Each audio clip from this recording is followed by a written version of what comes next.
Assalamualaikum warahmatullahi wabarakatuh. Selamat malam Bapak dosen yang terhormat. Izin memperkenalkan diri, Taruna tingkat 1 Politeknik Pengayuman Indonesia, jurusan Ilmu Pemasyarakatan, nama Arya Kusuma Wahyu Pratama, STB 5534, Prodi Manajemen Pemasyarakatan B. Izin Bapak, izin pada kesempatan ini saya akan mempresentasikan materi statistika mulai dari bab 1 sampai bab 6 Bapak. Izin arahan dan bimbingannya Bapak. Siap, terima kasih Bapak. Statistika pendidikan, teori aplikasi dan kasus.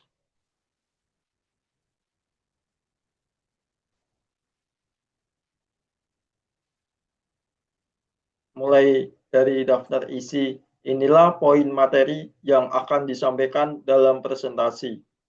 Mulai dari bab 1 mengenal statistika, bab 2 pengumpulan dan data penyajian data, bab 3 ukuran pemusatan data, bab 4 ukuran letak data, bab 5 ukuran penyebaran data, dan bab 6 populasi dan sampling.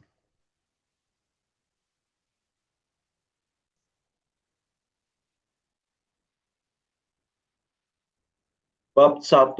Mengenal statistika. Statistika adalah ilmu mengumpulkan, mengorganisasi, menyajikan, menganalisis, dan menginterpretasikan data menjadi informasi untuk membantu pengambilan keputusan yang efektif. Definisi statistik tersebut dimaknai sebagai kegiatan statistik sebagaimana disebutkan dalam Undang-Undang tentang Statistik Nomor 7 Tahun 1960 mengenai kegiatan statistik mencakup 4 hal, yaitu 1. Pengumpulan data dalam kurung collection of data, 2. Penyusunan data dalam kurung summarizing, 3. Pengumuman dan pelaporan data dalam kurung tabulation and report, dan terakhir adalah 4. Analisis data dalam kurung analysis of data.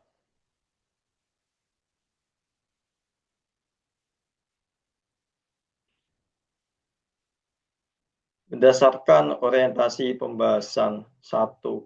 Statistika matematis, yaitu statistika teoritik, lebih berorientasi kepada pemahaman model dan penurunan konsep, serta rumus-rumus statistika secara matematis teoritis. 2. Statistika terapan lebih berorientasi kepada pemahaman dan teknik statistika serta penggunaan atau terapannya dalam berbagai bidang ilmu, misalnya statistika sosial. Berdasarkan jumlah variabel terikat dalam kurung independent variable. 1. Statistika univariat, yaitu teknik analisis yang melibatkan hanya satu variabel terikat, termasuk ke dalam statistika univariat. 2. Statistika multivariat, yaitu melibatkan lebih dari satu variabel terikat, disebut multivariat.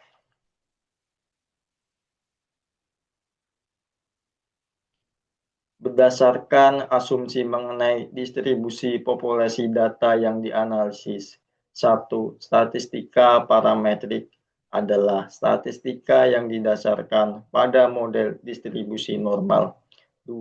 Statistika non-parametrik adalah statistika dengan teknik-teknik yang tidak didasarkan pada model distribusi normal atau bebas distribusi. Selanjutnya, berdasarkan fase atau tujuan analisisnya. 1. Statistika deskriptif adalah metode statistika yang digunakan untuk menggambarkan atau mendeskripsikan data yang telah dikumpulkan menjadi sebuah informasi. Yang kedua, statistika inferensial atau induktif adalah metode yang digunakan untuk mengetahui tentang sebuah populasi berdasarkan suatu sampel atau contoh dengan menganalisis dan menginterpretasikan data menjadi sebuah kesimpulan.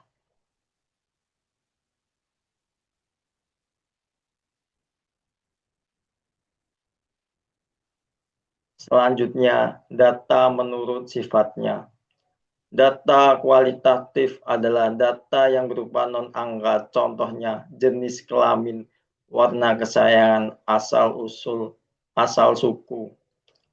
Selanjutnya, data kuantitatif adalah data yang berupa angka. 1. Data diskret. Data diskret adalah data yang didapatkan dari hasil menghitung dalam kurung perhitungan.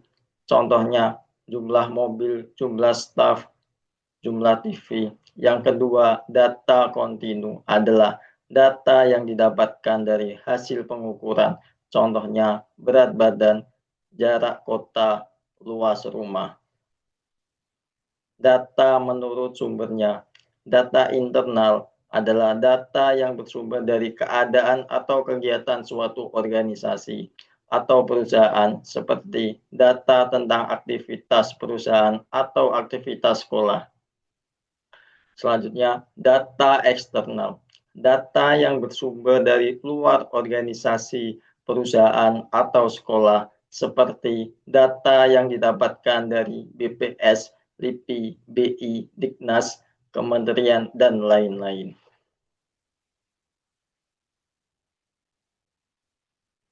Selanjutnya, data menurut cara memperolehnya. 1. Data primer. Data primer adalah data yang diperoleh langsung dari responden, di antaranya wawancara langsung, wawancara tidak langsung, pengisian kuesioner. 2. Data sekunder adalah data yang diperoleh dari pihak ketiga. Data dari pihak lain, yaitu BPS, Bank Indonesia, World Bank, IMF, FAO. Selanjutnya, data menurut waktu pengumpulannya. 1. Data berkala dalam kurung time series adalah data yang dikumpulkan dari waktu ke waktu. Contohnya, data perkembangan penjualan produk selama 5 tahun. Data ini sering disebut data historis. Selanjutnya, cross section atau adalah data yang dikumpulkan dalam suatu periode tertentu. Contohnya, hasil sensus penduduk pada tahun 2020 menggambarkan keadaan Indonesia pada tahun 2020 menurut umur, jenis kelamin, agama, tingkat pendidikan, dan sebagainya.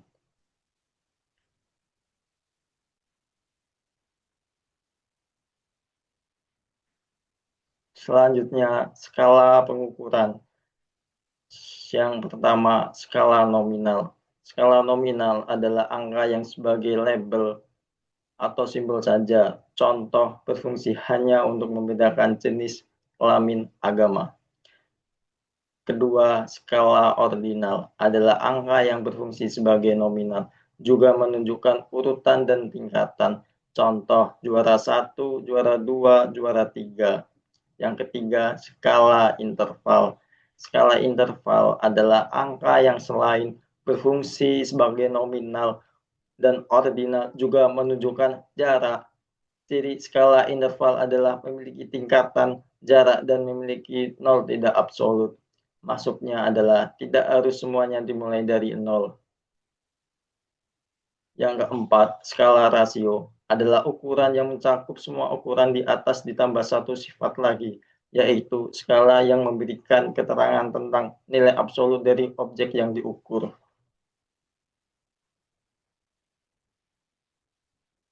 Manfaat statistika.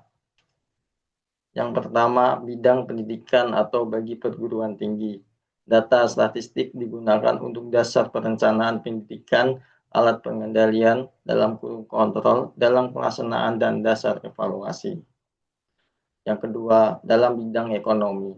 Pemanfaatan statistika dapat digunakan untuk mengetahui penentuan struktur gaji, pesangon, dan tunjangan karyawan. Yang ketiga, bidang agrobisnis. Statistika digunakan dalam perencanaan untuk modal awal, baik dalam pertanian, perdagangan, maupun agrobisnis. Yang keempat, bidang pemerintahan. Statistika umumnya digunakan untuk membuat rencana dan ramalan. Yang terakhir, bidang sumber daya manusia. Statistika dapat membantu untuk menghasilkan keputusan yang lebih baik dan mengatasi perubahan-perubahan. Bab 2. Pengumpulan dan penyajian data.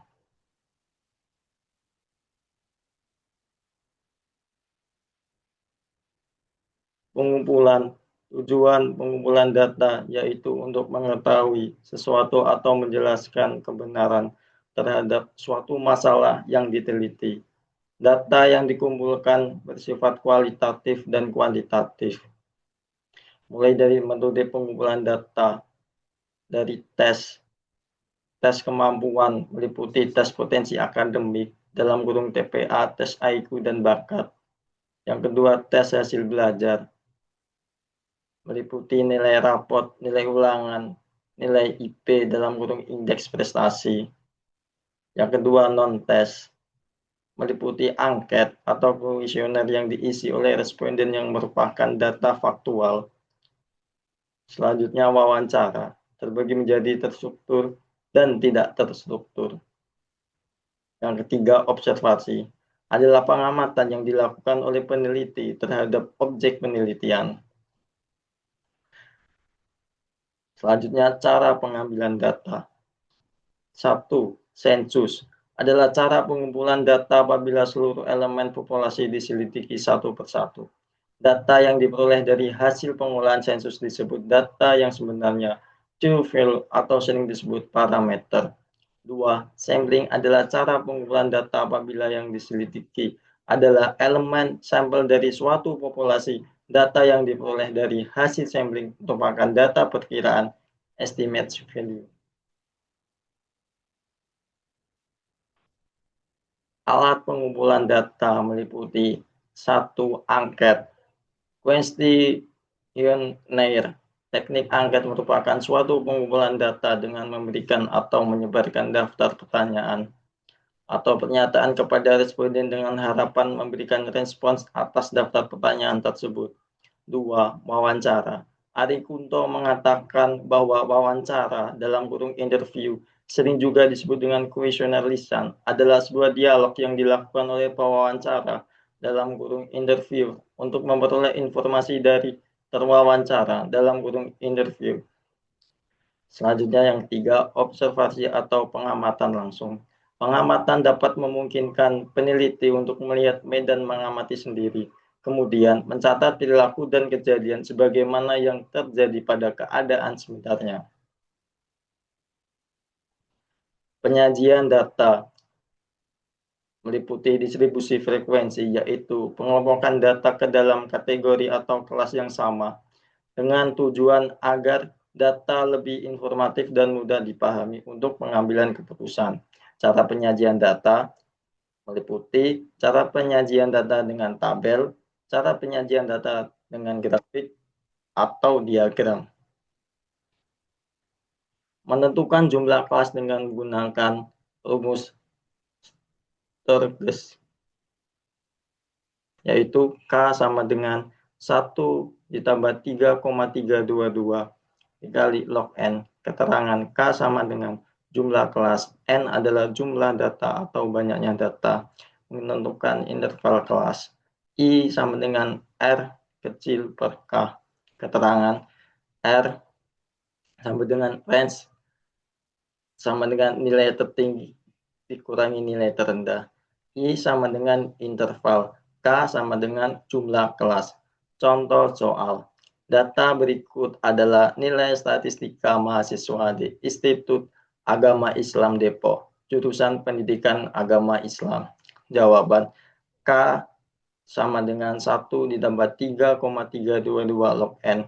K sama dengan 1 ditambah 3,322 log 60. K sama dengan 1 ditambah 3,322 dalam kurung 1,78.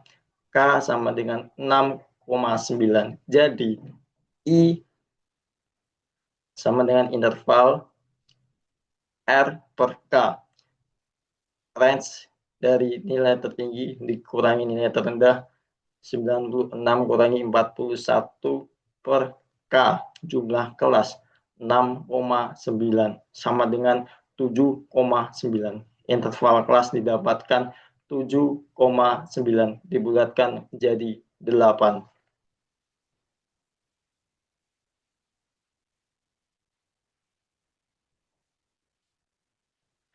Langkah 4. Menyusun tabel distribusi frekuensi.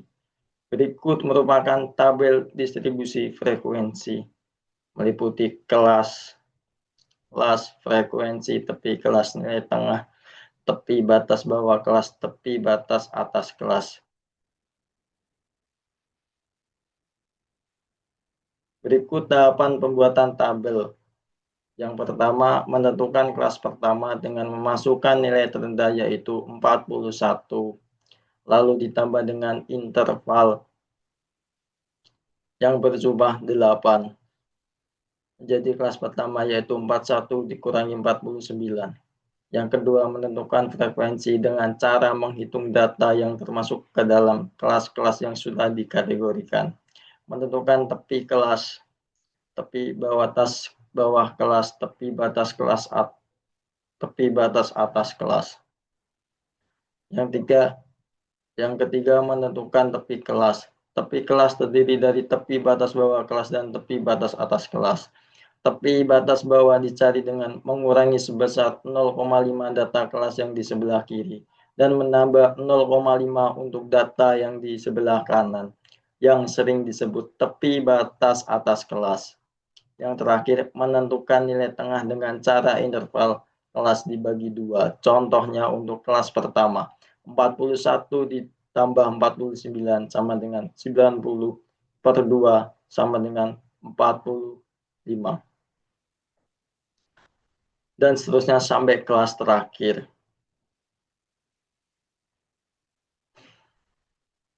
Selanjutnya, cara penyajian data dengan diagram atau grafik. Mulai dari grafik batang, menyajikan data distribusi frekuensi dalam bentuk diagram balok atau sering disebut dengan histogram. Diperlukan yang namanya sumbu horizontal dan sumbu vertikal. Dalam hal ini sumbu X horizontal atau mendatar. Ini merupakan sumbu X yang mendatar adalah tepi kelas dan sumbu Y, sumbu vertikal tegak ini adalah frekuensi. Dari contoh di atas dapat dibuat histogramnya sebagai berikut ini. Selanjutnya grafik garis atau dalam kurung poligon, yaitu grafik data berupa garis yang diperoleh dari titik-titik pada bilangan yang dihubungkan. Ini merupakan titik yang dihubungkan. Di dalam garis berguna untuk menunjukkan kecenderungan dalam periode tertentu. Perubahan dapat berupa kenaikan, penurunan, atau tetap dalam kurung stabil. Sama halnya dengan histogram. Pembuatan diagram garis diperlukan sumbu horizontal dan sumbu vertikal dalam kurung sumbu X dan Y. Dalam hal ini sumbu X adalah nilai tengah dan sumbu Y adalah frekuensi. Cara penyajian data dengan diagram atau grafik. Ini merupakan penyajian dari grafik lingkaran, yaitu melukiskan data atribut. Lingkaran dibagi menjadi bagian-bagian dengan menggunakan busur derajat. Ini merupakan bagian-bagian dari menggunakan busur derajat. Bagian-bagian data dinyatakan dalam persen. 50%, 33%, 17%. Titik pembagian dimulai dari titik tertinggi lingkaran. Untuk bisa membuat diagram lingkaran dengan program Excel, maka bisa pilih menggunakan tahapan seperti membuat poligon dengan Excel sebelumnya. Tetapi untuk langkah kedua, pilih P, dan untuk langkah selanjutnya sama sampai dengan selesai. Bab 3, ukuran pemusatan data. Saya mulai dari rata-rata hitung min. Min ungrouped data. Yang pertama dalam kurung rata-rata data yang belum dikelompokkan. Rumus untuk data populasi X bar sama dengan sigma X per N. Keterangan X bar adalah rata-rata. Sigma X adalah jumlah keseluruhan nilai populasi. N sama dengan banyaknya data dalam populasi. Contoh soal. Berikut adalah nilai ulangan IPA dari 8 siswa. Mulai dari 70, 75, 80, 85, 90, 70, 85, 80. Itulah min dari data tersebut. Min. Kita mulai dari menjumlahkan keseluruhan nilai populasi, kemudian dibagi 8. Dapat hasil 635 dibagi 8 atau per 8 sama dengan 79,375. Kemudian mulai dari yang kedua, min groups data dalam kurung rata-rata data yang sudah dikelompokkan. Ini merupakan dari keterangan X bar rata-rata, hitung berkelompok, FI frekuensi masing-masing kelas, XI nilai tengah masing-masing kelas, N jumlah total pengamatan banyaknya data. Ini merupakan rumus rata-rata data yang sudah dikelompokkan. Contoh soal, data berikut merupakan data nilai statistika mahasiswa FITK UIN Syarif Hidayatullah Jakarta jurusan Pendidikan Agama Islam. Dari data di bawah ini carilah minnya. Baik, mulai dari yang pertama mencari nilai tengah dengan cara menjumlah nilai tengah lalu dibagi 2. Mendapat 41 ditambah 49.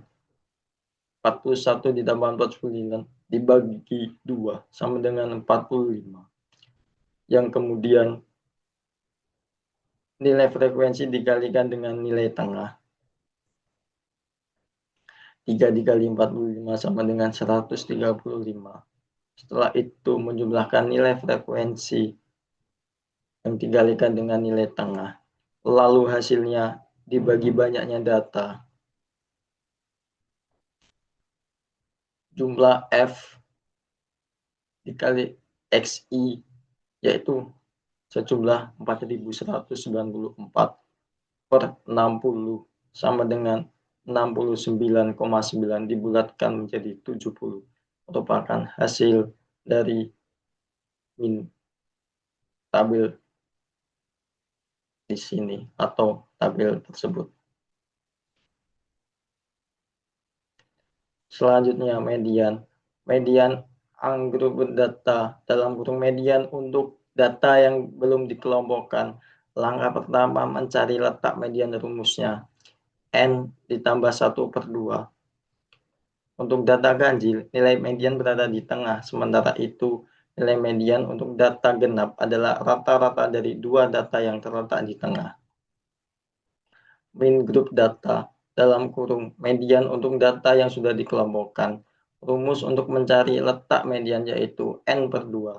Lalu mencari nilai median dengan rumus MD sama dengan TB plus dalam kurung S/FMD dikali I. Keterangan TB merupakan tepi batas bawah kelas median. S adalah letak median dalam kurung min frekuensi kumulatif S sebelum kelas median. FMD merupakan frekuensi kelas median dan I adalah interval. Contoh soal berikut adalah data nilai ulangan bahasa Indonesia dari 7 siswa yaitu 75, 80, 70, 85, 90, 80, dan 75. Hitunglah median dari data tersebut.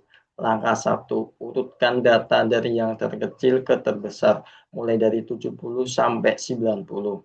Langkah kedua, mencari letak median dari data yang terurut dengan rumus N+1/2 sama dengan 7 ditambah 1. 7 merupakan hasil yang diperoleh dari banyaknya data, yaitu berjumlah 7. Terus ditambah 1/2 sama dengan 4. Maka median sama dengan data keempat yaitu 80. 1, 2, 3, 4 merupakan data yang keempat yaitu 80. Selanjutnya adalah modus. Modus agregat data. Untuk data belum terkelompok. Nilai modus adalah nilai dengan frekuensi terbanyak. modus grup data. Ini merupakan rumus dari modus grup data.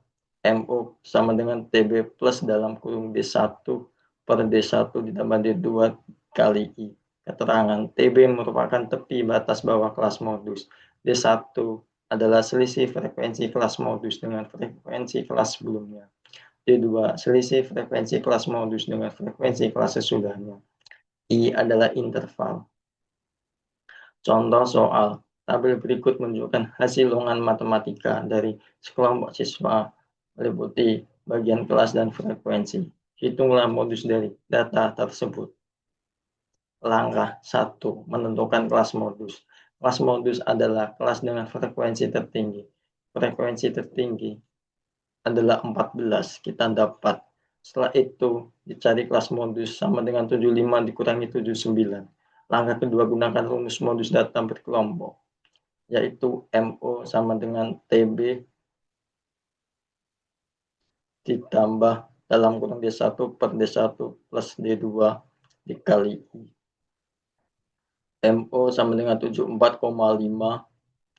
ditambah 4 per 4 dalam kurung 4 per 4 ditambah 6.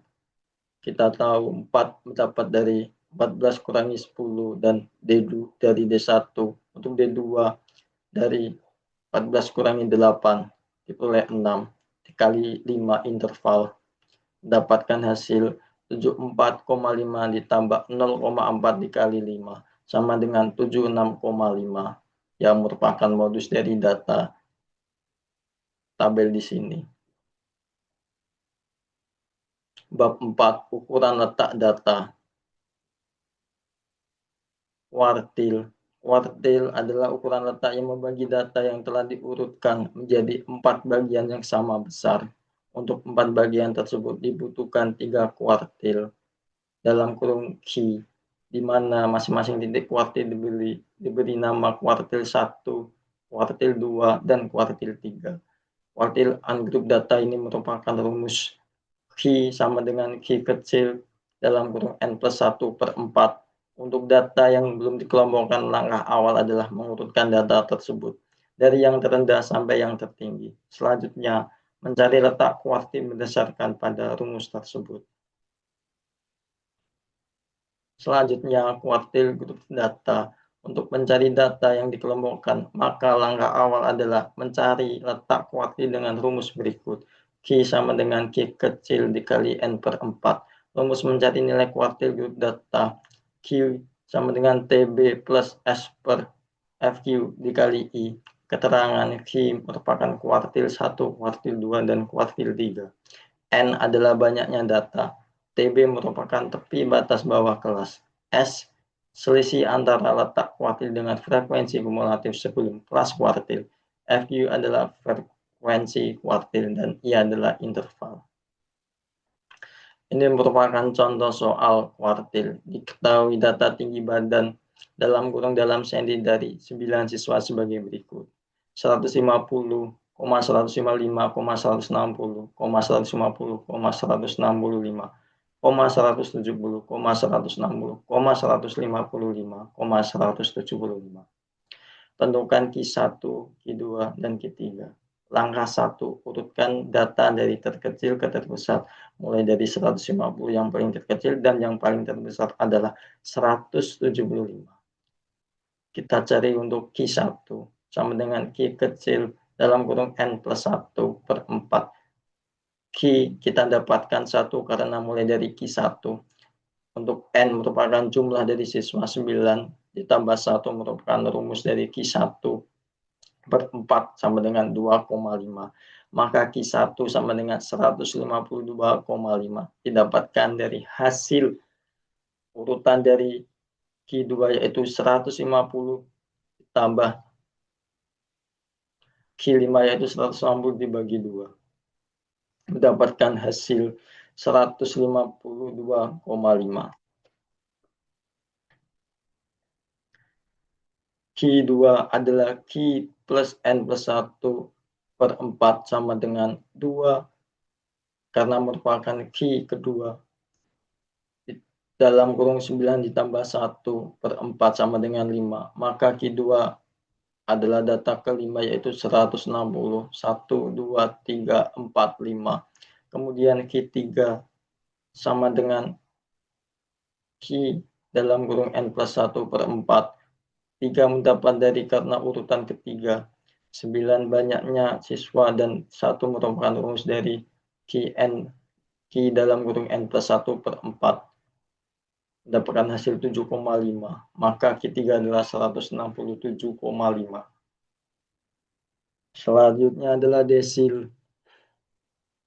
Jika kuartil membagi data menjadi 4 kelompok, setiap kelompok menjadi 1/4 data. Sementara itu, desil merupakan titik atau skor atau nilai yang berbagi seluruh distribusi frekuensi dari data yang kita selidiki ke dalam seluruh bagian yang sama besar, yang masing-masing sebesar 1/10n.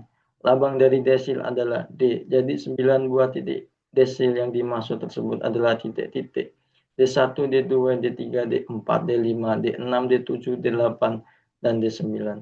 Desil ungroup data ini merupakan rumus dari desil ungroup data. D sama dengan D dalam kurung N plus 1/10.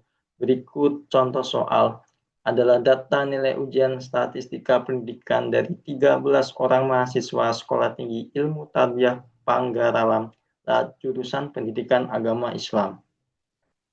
Berdasarkan data tersebut, carilah nilai D1, D2, dan D9. Mulai dari D1 merupakan rumus dari D dalam kurung N plus 1/10. Kita ketahui untuk D sendiri terdapat dari D1 untuk 13 ditambah 1 merupakan banyaknya mahasiswa per 10 karena merupakan bagian dari rumus mendapat hasil 1/4/10. D2 D dalam kurung N plus 1/10 sama dengan 2 dalam kurung 13 ditambah 1/10 sama dengan 2, 8/10. D9 D dalam kurung N plus 1/10, 9 didapat karena D9. Dalam kurung 13 plus 1/10 mendapat hasil 12, 6/10. Jawab. Letak D1 berada pada data ke-1, 4/10 atau 1,4. Dalam kurung data ke-1 ditambah 0,4. Nilai D1 adalah data ke-1 yang ditambah lalu dikali dalam kurung data kedua dikurangi data ke-1. Nilai D1 sama dengan 30 ditambah 4/10 dalam kurung 35 kurangi 30 sama dengan 32. Letak D2 berada pada data kedua 8/10 atau 2,8. Nilai D2 adalah data ke-1 yang ditambah 8/10 data kedua dikurangi data ke-1. Nilai D2 sama dengan 35 ditambah 8/10 dalam kurung 40 kurangi 35 sama dengan 39. Letak D9 berada pada data ke-12 6/10 atau 12,6. Nilai D9 adalah data ke-12 yang ditambah 6/10 dalam kurung data ke-13 dikurangi data ke-12, yaitu nilai D9 adalah 95 ditambah 6/10 dalam kurung 100/95, yaitu mendapat hasil 98. Selanjutnya adalah desil. Desil grup data. Rumus mencari letak desil adalah D sama dengan D dikali N/10. Mencari nilai desil dengan rumus berikut. D sama dengan TB plus S per FD kali I. Keterangan D sama dengan desil 1 sampai desil 9. N banyaknya data. TB tepi batas bawah kelas. S merupakan selisih antara letak desil dengan frekuensi kumulatif sebelum kelas desil. FD adalah frekuensi desil dan I adalah interval. Berikut merupakan contoh soal dari desil.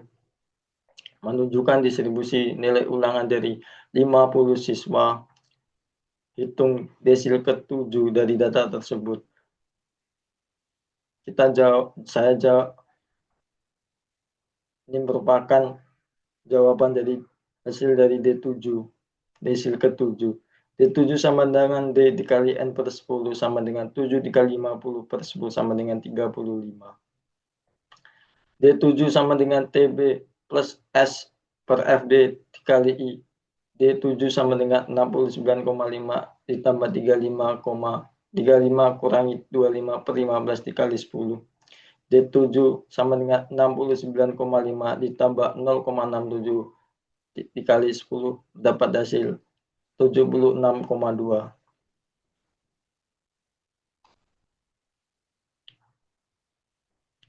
Selanjutnya adalah persentil. Persentil distribusinya dibagi 100 kategori. Dengan demikian dalam perhitungan nanti akan dijumpai sebanyak 99 titik persentil dari P1, P2 sampai dengan P99. Persentil juga membagi data ke dalam dua kategori, yaitu data yang belum dikelompokkan dan data yang sudah dikelompokkan. Grup data. Rumus mencari letak persentil adalah sebagai berikut. P sama dengan P dalam kurung N plus 1 per 100. Untuk grup data rumus mencari letak persentil P sama dengan P kali N per 100. Rumus mencari nilai persentil P sama dengan TB ditambah S per FI dikali I. Keterangan P sama dengan persentil 1, persentil 2 sampai dengan 99.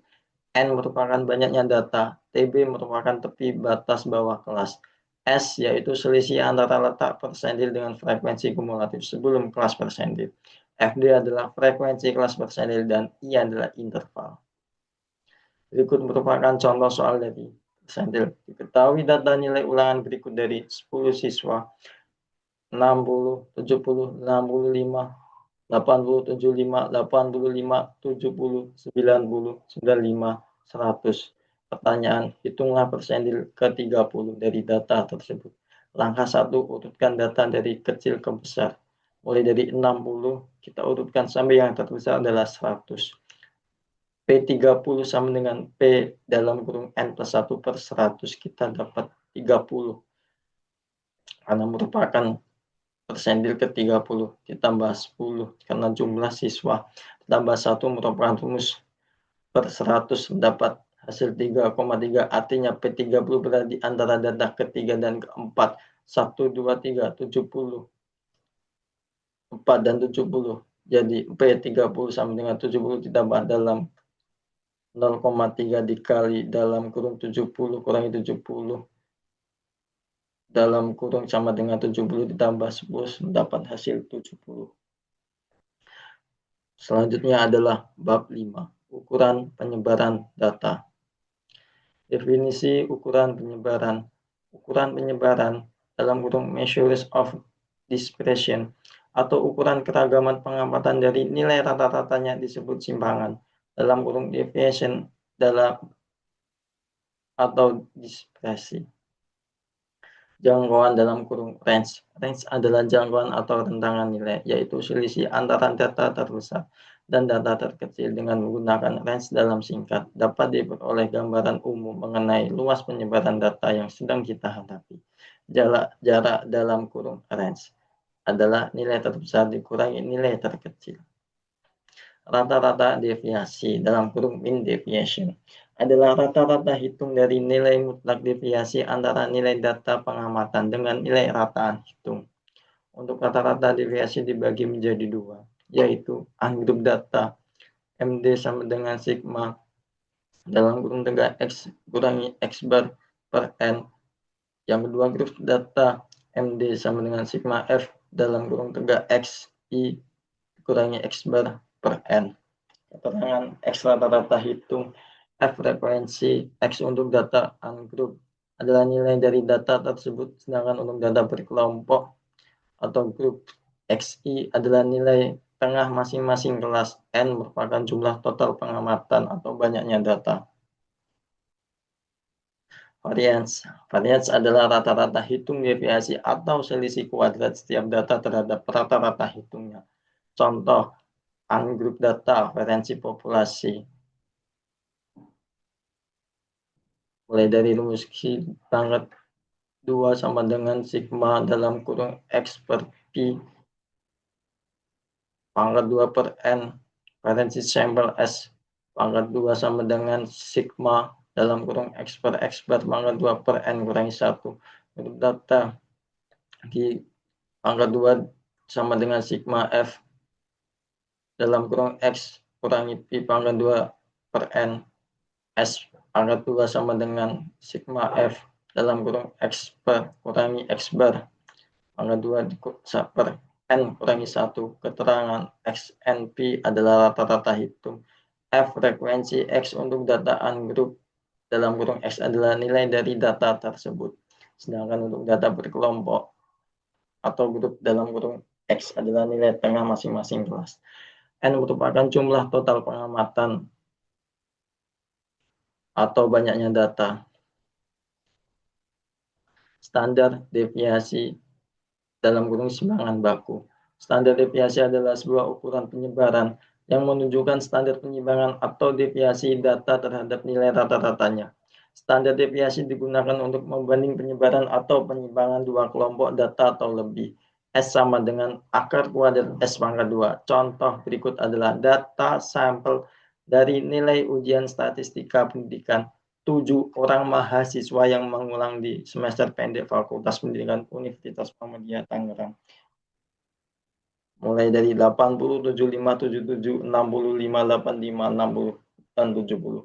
Carilah nilai standar deviasinya. Kita ketahui S pangkat 2 sama dengan sigma dalam kurung X kurangi X bar pangkat 2 per N kurangi 1 sama dengan 454,86 per 7 kurangi 1 sama dengan 454 kurangi 86 per 6 sama dengan 75,81.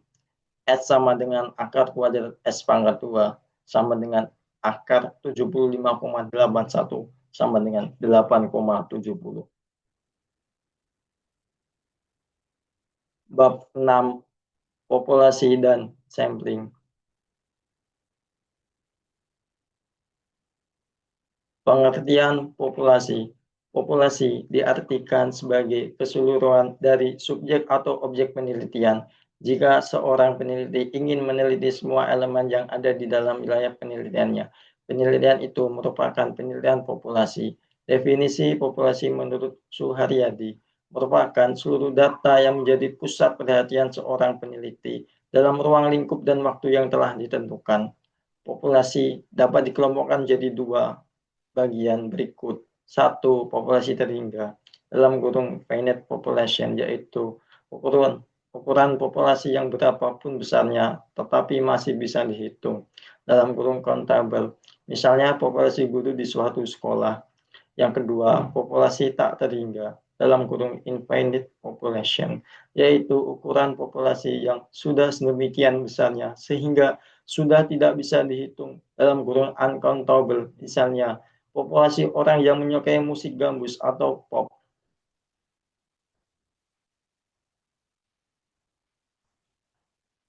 Selanjutnya, metode penarikan sampling. Sampling merupakan bagian populasi penelitian yang digunakan untuk memperkirakan hasil dari suatu penelitian. Sampling adalah sebuah proses seleksi dari observasi. Proses seleksi yang dimaksud di sini adalah proses untuk mendapatkan sampel. Proses yang digunakan untuk mendapatkan sampel bisa juga disebut dengan metode penarikan sampling. Langkah pengambilan sampling. 1. Mendefinisikan populasi yang akan diamati. 2. Menentukan kerangka sampling dan kumpulan semua peristiwa yang mungkin. 3. Menentukan teknik atau metode sampling yang tepat. 4. Melakukan pengambilan sampling dalam kurung pengumpulan data. 5. Melakukan pemeriksaan ulang pada proses sampling. Selanjutnya, metode pengambilan sampling, yaitu probability sampling dalam kurung random sample. Yang kedua, non-probability sampling dalam kurung non-random sample. Probability sampling dalam kurung sampling probabilitas merupakan metode pengambilan sampel secara random atau acak menurut Cohan. Semakin besar Menurut Cohen, semakin besar sampai dari besarnya populasi yang ada adalah semakin baik. Akan tetapi ada jumlah batas minimal yang harus diambil oleh peneliti, yaitu sebanyak 30 sampel.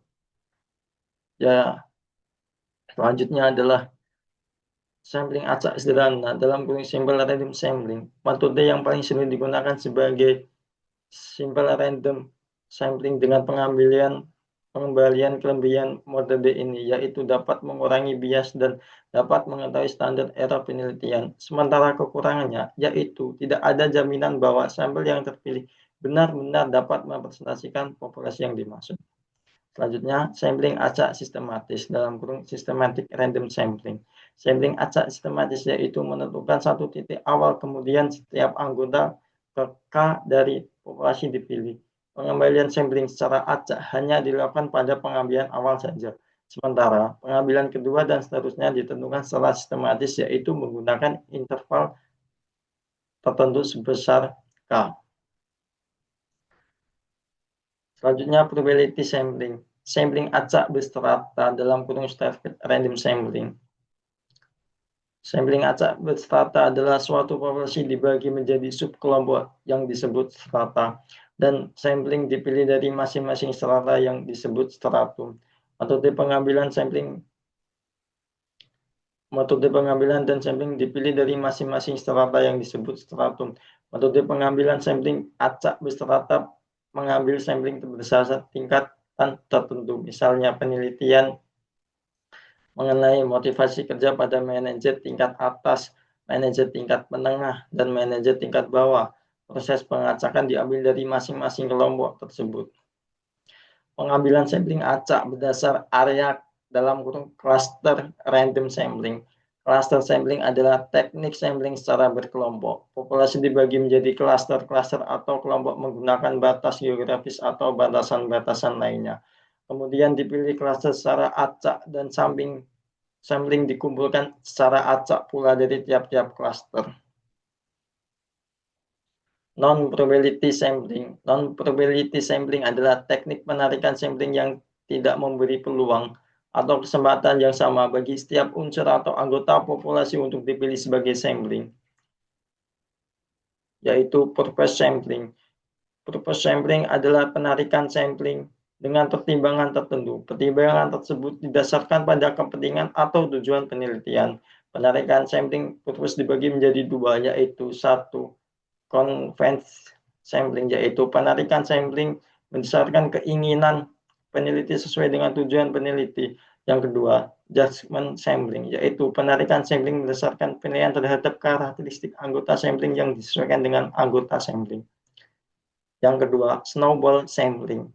Snowball sampling adalah teknik pengambilan sampling berdasarkan wawancara atau korespondensi. Metode ini meminta informasi dari sampling pertama untuk mendapatkan sampling berikutnya. Demikian secara terus-menerus hingga seluruh kebutuhan sampling penelitian dapat terpenuhi.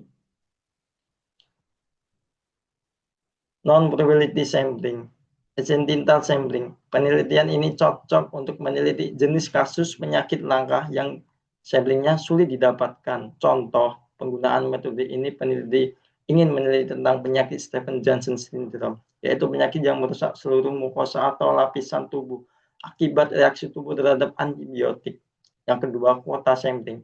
Teknik ini digunakan apabila anggota sampling pada suatu tingkat dipilih dengan jumlah tertentu dalam kurung kuota dengan ciri-ciri tertentu. Sebagai contoh, jemaah haji yang berangkat ke Tanah Suci sudah diberi jatah dalam kurung kuota oleh Persatuan Haji Indonesia dalam kurung PHI.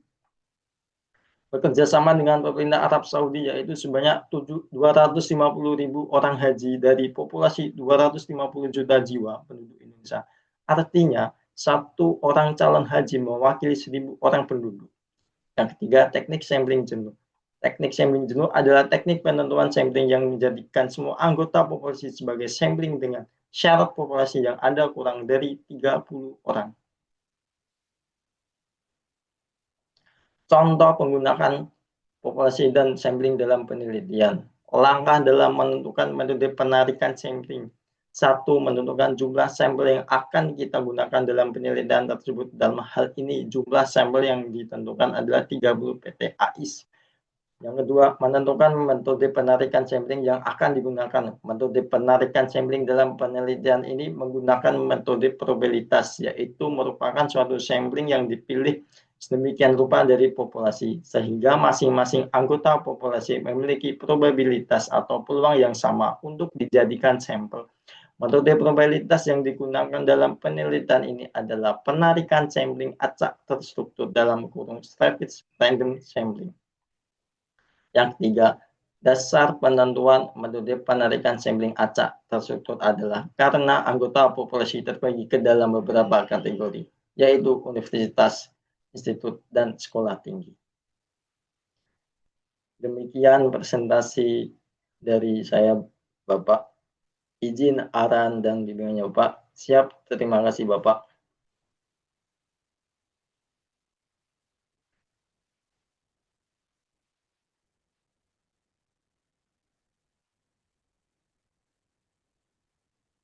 Sekian dari saya mengucapkan wassalamualaikum warahmatullahi wabarakatuh. Terima kasih atas kesempatan yang diberikan, Bapak.